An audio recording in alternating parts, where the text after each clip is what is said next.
Let us do question number 4 now. An importer's forward contract for USD 2 lakh is cancelled late. So he's an importer.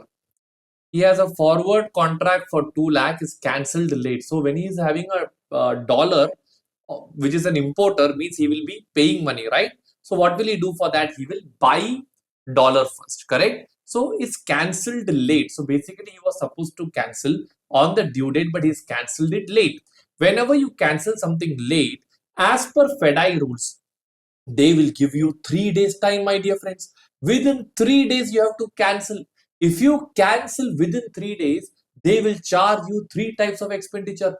One will be exchange difference, second one will be swap loss, third one will be interest on outlay of funds. Let's read the question. Bank calculates a cancellation charge of 1,56,000, that is the exchange difference, I believe. The swap loss 30,000, interest 196. What is the total cost to the importer? I believe this is a very straightforward question. We need to add up these 3 numbers. Shall we add it up? 1,86,596. These are the 3 charges. Yes, that's it. There's nothing else. The answer is 1,86,596, friends. I hope you're clear with this video, friends. Thank you so much.